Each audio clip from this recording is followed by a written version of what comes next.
स्वागत है आप सभी का हिंदी टून स्टोरीज में। आज हम कहानी सुनेंगे गौरैया और बंदरों की। एक समय की बात है, एक घने जंगल में एक बड़ा और पुराना पेड़ था जिस पर एक गौरैया का जोड़ा रहता था। वे दोनों खुशी खुशी उस पेड़ पर अपना घोंसला बनाकर जीवन बिता रहे थे।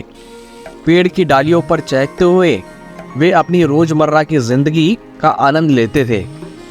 फिर अचानक सर्दियों का मौसम आ गया।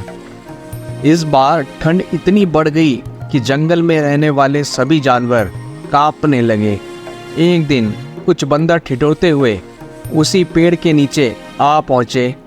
ठंडी हवाओं से कांपते हुए वे बहुत परेशान थे और ठंड से बचने का उपाय ढूंढ रहे थे।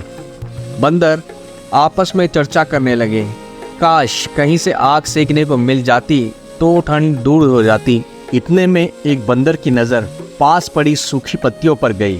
उसने तुरंत अपने साथियों से कहा, चलो इन सूखी पत्तियों को इकट्ठा करके जलाते हैं। बंदरों ने पत्तियों को एक जगह इकट्ठा किया और उन्हें जलाने का उपाय सोचने लगे। पेड़ पर बैठी गौरैया ये सब देख रही थी। वह बंदरों की परेशानी देखकर चिंतित हो गई और आखिरकार उसने बोल ही दिया, तुम लोग कौन हो? देखने में तो तुम आदमियों की तरह लग रहे हो, हाथ पैर भी हैं। तुम अपना घर बनाकर क्यों नहीं रहते? गौरैया की बात सुनकर ठंड से कांप रहे बंदर चिढ़ गए और बोले, तुम अपना काम करो, हमारे काम में दखल देने की जरूरत नहीं है। इतना कहकर बंदर फिर से आग जलाने की कोशिश में लग गए। तभी उनकी नज़र एक जुगनू पर पड़ी। एक बंदर चिल्लाया, देखो हवा में चिंगारी है, इसे पकड़कर आग जलाते हैं। यह सुनते ही सारे बंदर उसे पकड़ने के लिए भागने लगे। गौरैया ने फिर चेताया, यह जुगनू है, इससे आग नहीं जलेगी। तुम लोग 2 पत्थरों को रगड़कर आग जला सकते हो। बंदरों ने गौरैया की बात अनसुनी कर दी। उन्होंने जुगनू को पकड़ लिया और उससे आग लगाने की कोशिश करने लगे, पर वे सफल नहीं हो पाए। जुगनू उड़ गया और बंदर निराश हो गए।